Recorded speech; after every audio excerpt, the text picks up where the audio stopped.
Quero ser bem mais do que já sou, um adorador por excelência me tornar. Eu não vou me importar com o que vai acontecer, eu só quero te exaltar.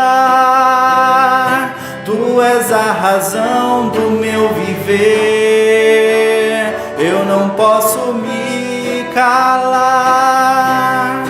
Tenho adoração em meu DNA, um adorador por excelência, um adorador por excelência, um adorador por excelência. Quero ser.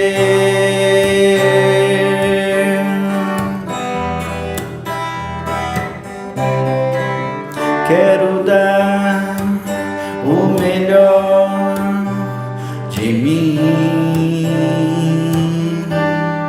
Quero oferecer sacrifício de louvor. Quero ser bem mais do que já sou, um adorador por excelência me tornar. Eu não vou me importar com o que vai acontecer, eu só quero te exaltar. Tu és a razão do meu viver, eu não posso me calar. Tenho adoração em meu DNA, um adorador por excelência, um adorador por excelência, um adorador por excelência. Quero ser um adorador por excelência, um adorador por excelência, um adorador por excelência. Quero ser.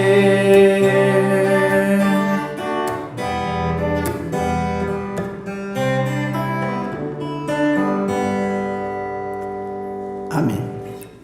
E do pastor. Vamos abrir a nossa Bíblia, então, em Gênesis. Gênesis, no capítulo 4, a partir do primeiro versículo. Gênesis, no capítulo 4, a partir do primeiro versículo. Gênesis não é difícil de achar, né? Primeiro livro da Bíblia, diz assim: Adão teve relações com Eva, sua mulher, e ela engravidou e deu à luz Caim. Disse ela: com o auxílio do Senhor tive um filho homem. Voltou a dar à luz, desta vez a Abel, irmão dele. Abel tornou-se pastor de ovelhas e Caim agricultor. Passando algum tempo, Caim trouxe do fruto da terra uma oferta ao Senhor. Abel, por sua vez, trouxe as partes gordas das primeiras crias do seu rebanho. O Senhor aceitou com agrado Abel e sua oferta, mas não aceitou Caim e sua oferta. Por isso Caim se enfureceu e o seu rosto se transtornou. Amém? Essa é uma história interessante, porque Eva tinha acabado de perder algumas coisas, né? O que ela tinha perdido? O paraíso, né? Adão e Eva expulsos do paraíso. E depois diz: Adão teve relações com a sua mulher, o conheceu, né? Eva, a palavra conhecer no sentido bíblico, né? Teve relações com ela, e ela engravidou e deu à luz a Caim. E disse, com o auxílio do Senhor tive um filho homem. Daí voltou a dar à luz, dessa vez a Abel, irmão dele. E ela não disse nada. Por que será que quando ela deu à luz a Caim, ela falou, recebi com o auxílio de Deus um homem, um varão, né? Um filho homem. E quando deu à luz a Abel, a impressão que dá é que em Caim, ela tinha expectativa, alguma expectativa. Às vezes os pais têm expectativas em relação aos filhos, né? Grandes expectativas. E algumas vezes os pais não têm nenhuma expectativa, né? Em relação ao filho. Que coisa, né? Um, aquisição, e outro, silêncio. E acontece também que os filhos não escolhem a hora de vir. Nem sempre os filhos aparecem, vêm no momento bom, né? Eva tinha acabado de deixar o paraíso, teve um filho, não é? Talvez esse primeiro filho, pensado, Deus tinha dado uma promessa, disse assim, da semente da mulher virá aquele que esmagará a cabeça da serpente. Talvez ela pensou, é esse, né? A aquisição, a redenção está chegando, que expectativa. E daí o outro, nada. É interessante isso. Nós não escolhemos. E uma coisa que nós vemos aqui também é que, às vezes, acontecem na vida da gente expectativas, né? Expectativas. Mas uma coisa que nós devemos entender é que, apesar das expectativas, o nascimento é porque o espermatozoide encontrou-se com o óvulo, né? Mas acontece que tem mais um elemento. E esse elemento é o sopro do Todo-Poderoso. Porque é Deus, em última instância, que faz o homem, que cria o homem, que cria o ser. Se fosse só o espermatozoide e o óvulo, nós seríamos como qualquer animal. Mas ali tem o sopro de Deus. E nós devemos entender que mesmo que Eva não tivesse muita expectativa em relação ao seu segundo filho, isso não importa, porque o céu tinha expectativas em relação a Abel.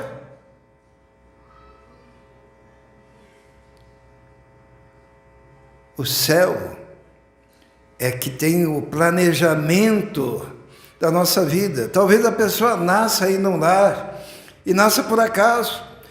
Tem casos, né, de que as pessoas vão numa festa, de repente tem um encontro sexual e nasce, né, surge uma criança nessa história, uma criança não planejada, não pensada, e aquela menina fica, ai, o que eu fiz? E aquele rapaz, e agora, que responsabilidade? E aquela criança vem ao mundo, e às vezes olhada como um estorvo, e agora vai atrapalhar a minha faculdade, vai atrapalhar o meu curso, não planejado. Às vezes uma criança vem porque estourou uma camisinha. E pode-se pensar que aquela criança, então, não existe muita expectativa. Existem mães que vão até para o aborto e não conseguem abortar, acabam tendo filho. E aquela criança já nasce com um sentimento de rejeição. Se nós formos pensar só em termos de espermatozoide e óvulo, daí é terrível a história. Mas existe esse elemento, que é o sopro do Todo-Poderoso, porque ninguém nasceu nesse mundo por acaso. E ninguém nasceu neste mundo sem um propósito. E ninguém nasceu neste mundo para ser inferior e menor do que os outros. Porque todos nós participamos do sopro do Todo-Poderoso. Quando Deus criou o homem, fez da terra, do pó da terra, o formou, e daí o que? Soprou o Ruá. E o homem torna-se alma vivente. E cada bebê que nasce, ele é resultado do propósito de Deus. A palavra de Deus nos diz isso, né? O sopro é que determina a realidade de quem você é. Não são as expectativas das pessoas. É o sopro do Todo-Poderoso que determina a realidade daquilo que você é. Quando você não se sente nada, quando você se sente diminuído, quando a sociedade te rejeita, você se lembra, não, eu tenho o sopro do Todo-Poderoso. O Salmo 139 nos fala isso de uma forma assim muito bonita, né? Vamos ler lá no versículo 13, 139, 13, diz assim: Tu criastes o íntimo do meu ser e me teceste no ventre da minha mãe. Eu te louvo, porque me fizeste de um modo especial e admirável. Tuas obras são maravilhosas, digo isso com convicção. Os meus ossos não estavam escondidos de ti, quando no secreto fui formado e entretecido nos seios da minha mãe. Os teus olhos viram o meu embrião. Todos os dias determinados para mim foram escritos no teu livro, antes de qualquer deles existir. Ninguém nasce por acaso, e está escrito no livro de Deus um propósito para cada vida, por causa do sopro. Você não foi um acidente de percurso. Você não foi alguém que veio a este mundo porque houve um equívoco, ou porque a mãe esqueceu de tomar o seu anticoncepcional. Você veio a este mundo porque Deus tinha um propósito para a sua vida. No caso lá vamos voltar para Gênesis, no capítulo 4. Em decorrência dessa percepção de que todos têm o fôlego, o sopro do Todo-Poderoso, ninguém vem por acaso, como que nós devemos viver? E a história de Caim e Abel nos fala sobre isso. A primeira decorrência, a primeira lição que nós aprendemos em Caim e Abel é que o sopro de Deus, e não as expectativas humanas, que devem reger a nossa vida, sabe? Tem muita gente muito preocupada com as expectativas humanas. Tem muita gente muito preocupada com o que os outros esperam de mim. E tem muita gente lutando para estar à altura daquilo que o pai, a mãe, os amigos, os vizinhos, a igreja, a sociedade espera de nós. Mas, na verdade, não são as expectativas humanas que devem reger a nossa vida, mas o sopro do Todo-Poderoso, o propósito de Deus. Isto é, toda a alma, todo ser que respira deve buscar qual é o propósito que Deus estabeleceu para a sua vida e seguir nesse propósito, porque o homem só será feliz se encontrar o propósito que Deus tinha para ele. Salmo 139 diz: no teu livro foram escritos todos os dias da minha vida. Ali está o roteiro, e você nasce sem saber o roteiro, e daí você tem que buscar o roteiro. E buscar aonde? buscar na palavra de Deus, buscar na oração, buscar na comunhão com Deus. Quer ser infeliz? Tente alcançar o padrão que as pessoas têm para a sua vida. Fique a vida inteira lutando para ser aceito, né? Para cumprir com as expectativas da sua mãe, do seu pai. Qual que era a expectativa de Eva em relação a Caim? Teve um filho cujo nome era aquisição. Ganhei do Senhor um varão. Caim, como é que foi a vida dele? Ele não atendeu. Porque você não tem que estar focado em expectativas humanas. É a primeira lição. Busque ser aquilo que Deus planejou para a sua vida. E mais uma coisa. Tem gente que diz que não sabe orar, né? E eu quero dizer que você sabe orar, você sabe adorar, você sabe cultuar, porque toda a tua alma, todo o teu ser, aquele sopro do Todo-Poderoso liga a Ele, e há em você uma busca por Deus. E se você dobrar os joelhos, mesmo que você nunca tenha participado de uma igreja, e você humildemente, sem saber nem falar, se você invocar o Todo-Poderoso, existe um testemunho do Todo-Poderoso no coração de todos os homens, e naquele momento você pode ser religado ao Pai, porque foi de lá que você veio, embora o pecado tenha interrompido essa comunicação. Todo homem só se realiza em Deus e não em nenhum outro lugar. A segunda coisa que nós aprendemos em decorrência disso é que a aceitação de Deus e não a dos homens é que deve reger a nossa vida. O que é a aceitação de Deus? Vamos ler ali no versículo 3. Diz assim, do capítulo 4.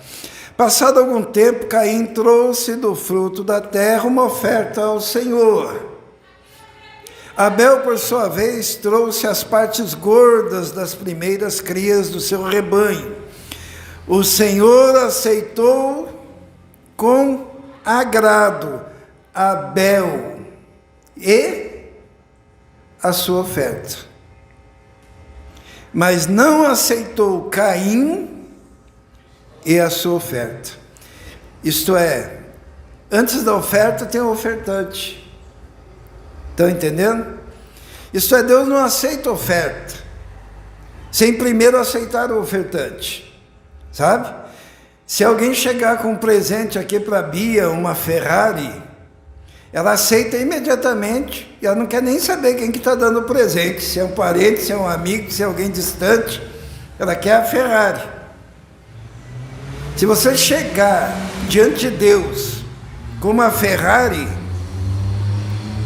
para dar de oferta, primeiro ele vai olhar o ofertante quem é. E se o ofertante não entregou o coração para ele, o Senhor rejeita tanto um quanto o outro, tanto o ofertante quanto a oferta. Estão entendendo? Na igreja é a mesma coisa. Não adianta ser dizimista se você não se entregou primeiramente ao Senhor. Não adianta ser ofertante que você primeiro não se entregou ao Senhor, porque primeiro o Senhor aceita o ofertante. Então foi lá Caim e foi Abel, e foram ofertar ao Senhor. Caim, dos frutos da terra, trouxe a sua oferta. Abel, das primícias das suas ovelhas, trouxe a sua oferta. E o Senhor aceitou o quê? Abel. Estão entendendo? Por quê? Senão seria uma pura religiosidade, né? Senão seria só vir aqui cantar, né? Quando a gente está cantando aqui, Deus não está de olho se você é afinado, desafinado, se você canta bem, se você canta mal. Isso é importante, sem dúvida. Mas Ele vai olhar dentro de você se você se entregou para Ele na sua adoração. Se a sua vida pertence a Ele, de fato. Aquela música, né? A minha vida é do Mestre. Tem que ser primeiro isso. Primeiro ser do Mestre. E no caso de Caim e Abel, diz que Deus aceitou Abel com agrado, mas não aceitou Caim. Por quê? Porque a aceitação de Deus e não a dos homens deve reger a nossa vida. Como que era o culto de Caim? Os melhores frutos da terra. Imagina aquele banquete, melancia bonita, maçã, pera, manga, aquele cheiro de frutas maduras e gostosas colocadas diante de Deus. Era um culto muito colorido, porque as frutas são coloridas, o morango vermelho, a manga amarela, né? A melancia aberta naquela cor bonita, excelente para quem gosta de tirar fotografia, para quem gosta de filmar. Bonito culto, não? Como é que era o culto de Abel?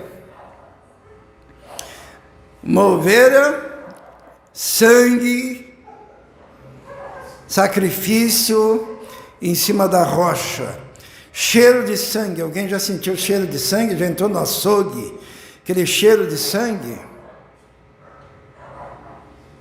Deus aceitou aquele culto mais feio, que representava a morte do cordeiro, e não aceitou aquele culto mais bonito, porque o culto mais feio envolvia sacrifício, e o culto mais bonito, uma entrega. Nem eram as primícias. No culto mais feio, Abel pertencia a Deus.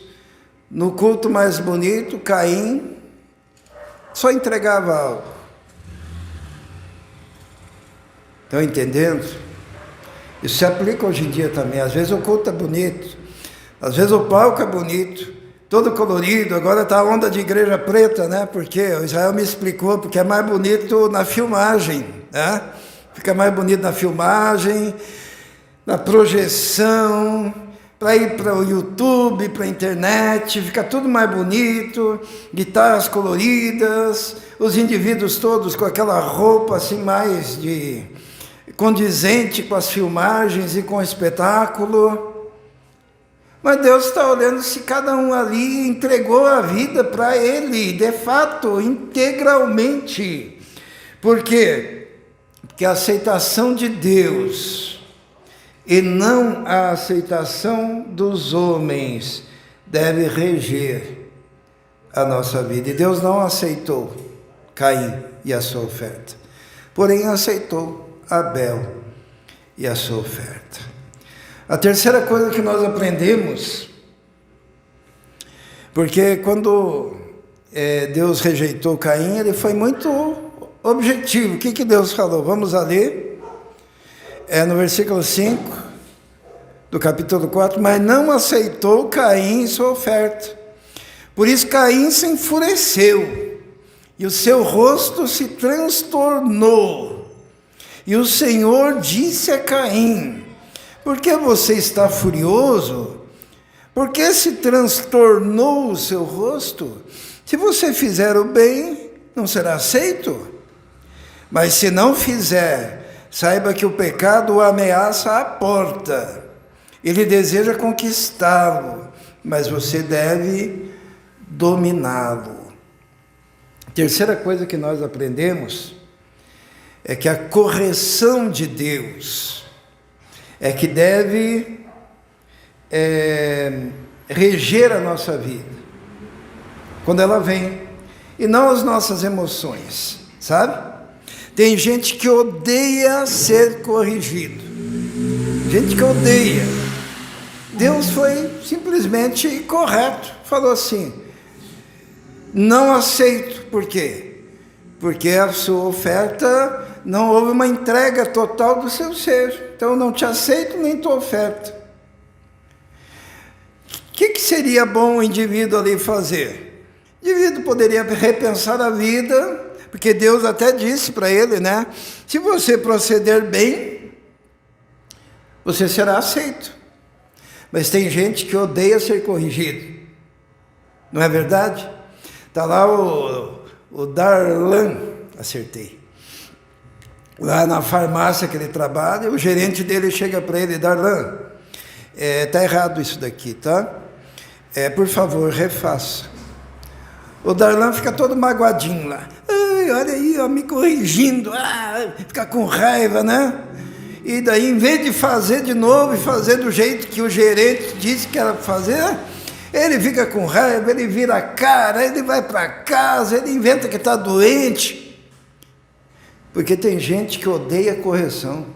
Tem gente que fica contra-argumentando, né? É o espírito de Caim, contra-argumentando. E daí muda a cara, muda o semblante, muda o jeito, muda o tom da voz, muda a expressão corporal, porque está indignado. Mas Deus olhou e disse: não aceitei porque você está errado, faça certo. Tem gente que nunca progride na vida, não para em emprego nenhum, porque não aceita ouvir não, está errado, faz de novo. Vai lá fazer não sei se hoje em dia existe, um memorando. O chefe leu o memorando, diz: não quero assim, faça diferente. Eu quero assim, assim, assim. O cara pega, rasga, amassa, joga com raiva. Eu não vou fazer.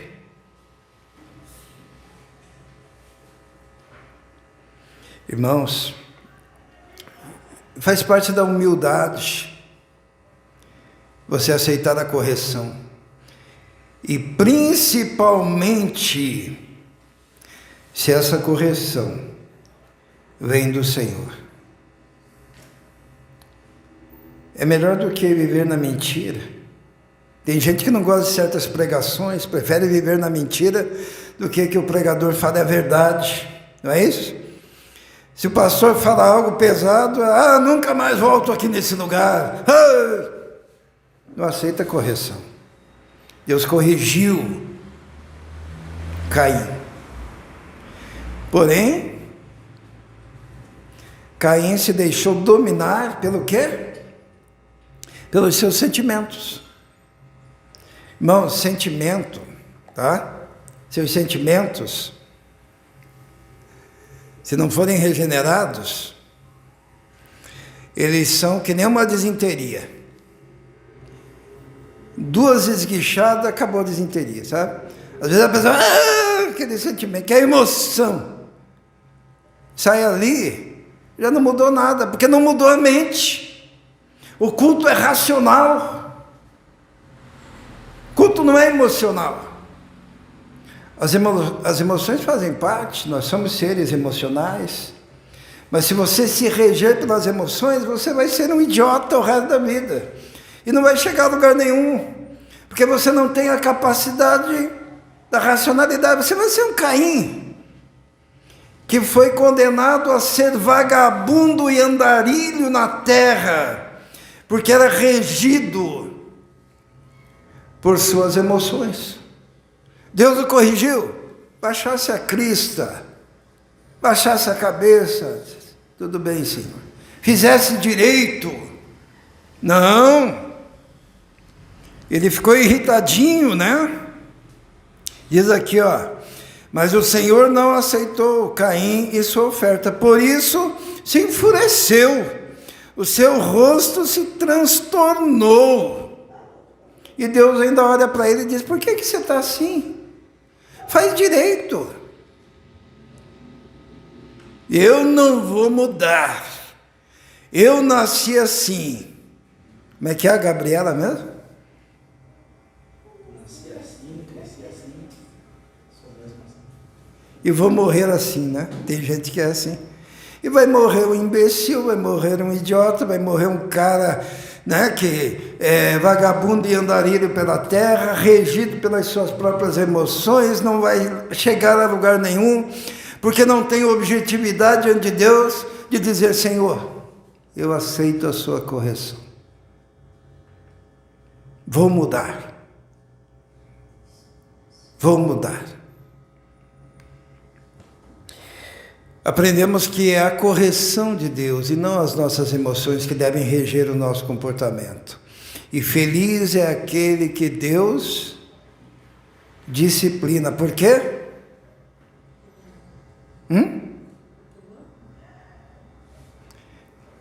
Está lá em Hebreus.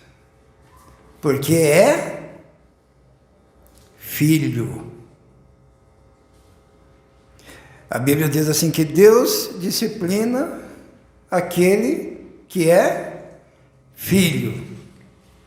Porém, aquele que não é filho vive sem disciplina. Algumas versões dizem o bastardo.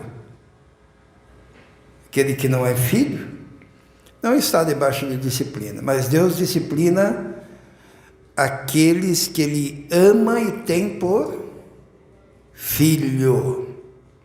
Aqui está a diferença entre ser filho ou não ser filho. Filho está sob a disciplina do Senhor. Nós encontramos aqui então dois tipos de pessoa, né? Nós encontramos aqui um adorador. Quem que é o adorador? Abel. E um religioso.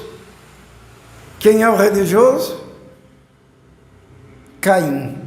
Por que que Abel é adorador e Caim é religioso, se os dois ofereceram culto? Porque um culto não compreendia, não fazia parte a entrega do ser. Era apenas exterioridade. E outro culto, o culto de Abel, era um culto da entrega, da submissão. Né? Se o culto é da entrega e da submissão, a pessoa está pouco ligando se a parede é preta, vermelha, branca, amarela, porque não vem aqui por causa dele. Né? Quem que disse que você vem cultuar? Você vem aqui para quê? Para ser agradado, para gostar da música? Não, você vem aqui para apresentar a Deus uma música que agrade a Deus. Você vem aqui para apresentar um testemunho que agrade a Deus. Você vem aqui para ter comunhão agradando a Deus. O culto aqui é para agradar a Deus. Nós estamos aqui para agradar a Deus. Nós estamos aqui em torno da palavra de Deus para ouvir Deus falando. Nós não estamos aqui para sermos agradados. Somos abençoados? Muito. Mas estamos aqui para a entrega da nossa vida e do nosso ser. Uma das coisas que Jesus mais enfrentou quando veio a este mundo foram os religiosos. Porque os religiosos são cheios de métodos e tipos de jeito de como se deve, não deve adorar a Deus. Daí não podia na época de Jesus curar no sábado, não podia andar mais do que 1 quilômetro e 100 metros, né? Não podia pegar em determinadas pessoas e encostar, porque senão ficaria imundo. Não podia, tinha uma série. E Jesus, ele chega e quebra isso. Quando ele vê um leproso que quer entregar a alma, o coração, a vida, ele cura o leproso e aceita o leproso. Quando ele vê um aleijado que quer se entregar a ele, ele aceita o aleijado. Quando ele vê uma prostituta que quer fazer parte do grupo que segue ao Senhor Jesus, ele aceita aquela prostituta. Primeira mulher que Jesus apareceu depois da ressurreição, sabem quem é, né? Olha a honra, porque Jesus ama e recebe por seu aquele que se entrega totalmente e absolutamente ao Senhor. E nós não queremos nada além disso. Nós não queremos uma multidão que está se auto-adorando. Mas nós queremos pessoas comprometidas, totalmente entregues ao Senhor Jesus, como soberano de sua vida. Porque para isso nós nascemos. Nós não nascemos por acaso. Nós nascemos para voltarmos para Ele. Porque foi Ele que nos deu o sopro da vida. E a vida, o sopro volta ao Senhor, que o deu. Amém?